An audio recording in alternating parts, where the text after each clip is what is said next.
All right, here we go. SSF time. Plan here is to level. Oh, we need to Nothing like a brisk early start to start level. the day. I got I wonder so what the many boss filters. I need to has clean this up so planned. bad.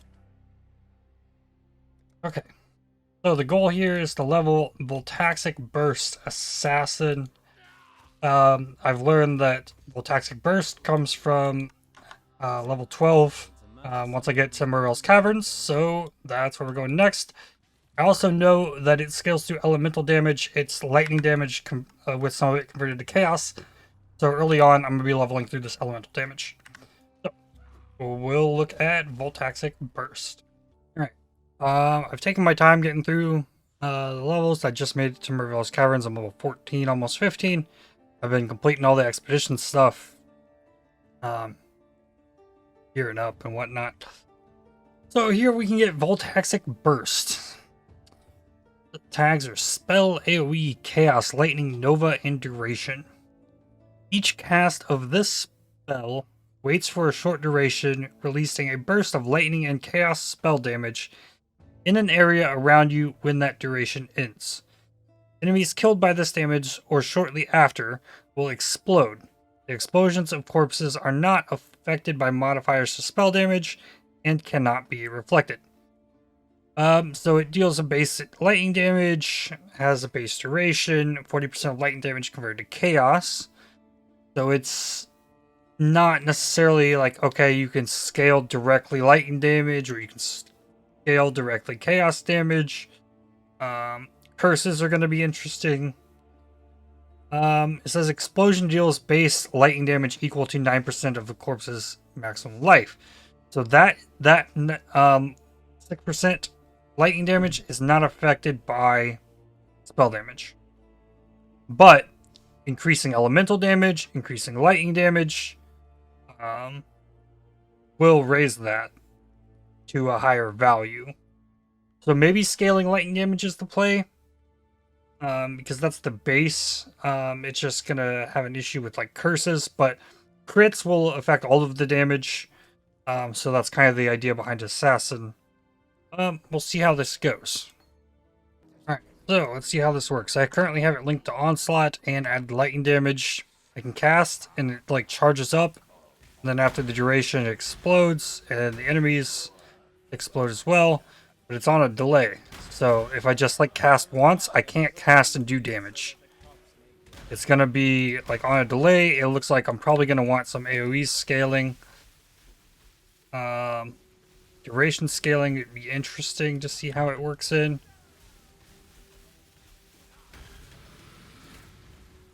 I almost feel sorry for you, It's Fairgrave. gonna be interesting as well to see how it plays in with Orb of Storms. I imagine with each cast, I wonder if with each detonation is Orb of Storms going off too.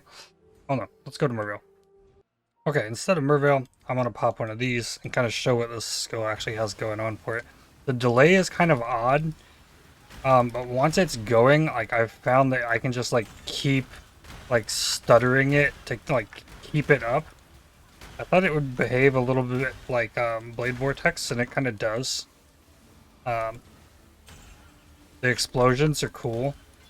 Um, yeah, it's doing pretty well. Cast speed and some kind of duration scaling. Um, Increased duration is going to make it longer for them to go off, but I'll be able to stack more of them. Um, but less duration will make them go off sooner, but I wouldn't be able to stack as many as up.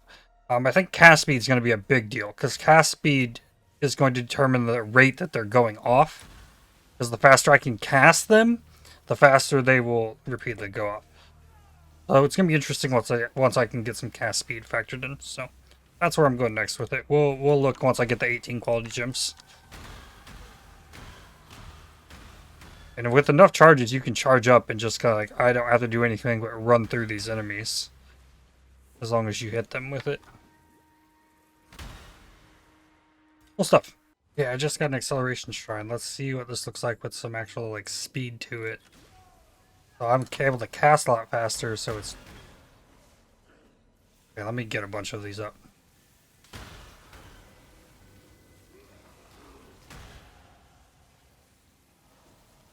Oh, this is gonna need some insane AoE, I think. Is like the big thing. Like once the AoE gets bigger, like the accuracy, like I'm having to time something on a 2.5 second delay of when it explodes. Like, cause there I just moved away from the enemy, cause I don't know. That's when it's coming. Nice.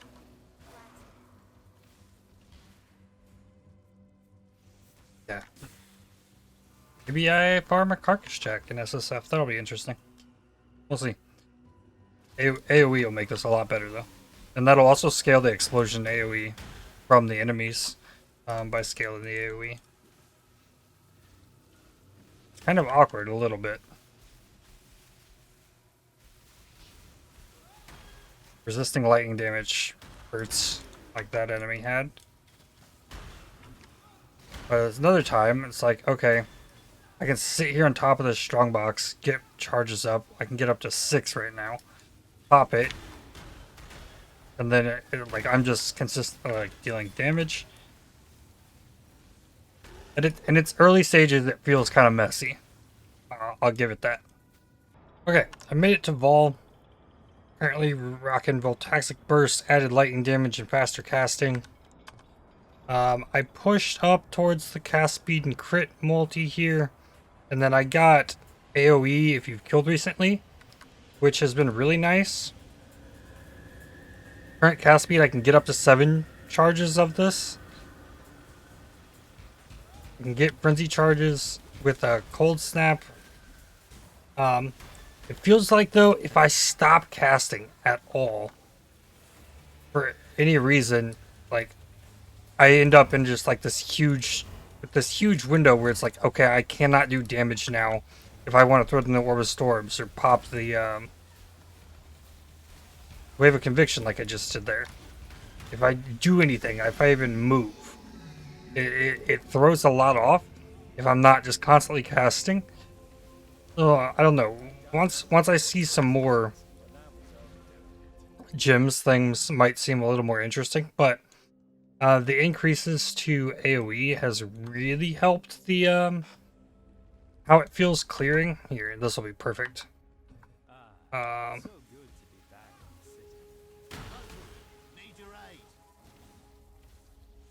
B for chests. Okay, do this. That. Do this. These are amazing. Like, I actually see real pack size out of these excavations at this level. But the AoE feels way better already, and there's still a lot of potential on that front. Yeah, it's going pretty well.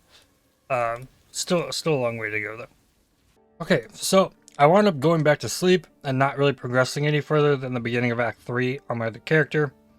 I got some kind of strain in my neck, the upper shoulder that's really bothering me, so I slept some more. I got my stash kind of set up and ready to go. Neeks I've gotten a Fragile Bloom, Dying Breath, and a pair of Nomic Storms that are on the other character. So, what I wanted to do with this character, I made another one so that specifically for gambling on simple robes at the lowest level possible. So I've banked up 14 Astrogali. So if I take a simple robe from here, there's a chance it becomes unique. This one costs 27. Well, they both cost 27. Oh, they see there's unique. Yeah, I'm fishing for the Tabula though, not the 1,000 ribbons, but it's cool. Just keep going for it.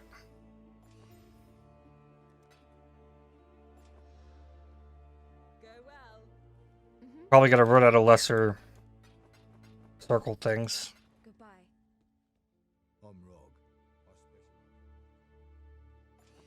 But yeah, as long as I keep finding these, I'm just gonna bring them to this character and continue to gamble until I get a Tabula.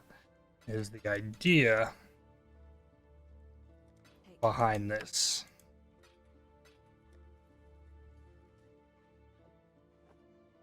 Yes. Go for items. See, I'm down to 46. Here. One. Oop. Here's one. Oop. What else do I have? Oh. And yeah, this one costs 27. So, Go well. not this time, but I have a pretty strong feeling that I'm gonna wind up getting myself a tabula We are blessed. from this. So I didn't get as far as I wanted to today. But tomorrow I will keep pushing. Hopefully I can get it up to maps. Hopefully my neck starts feeling better.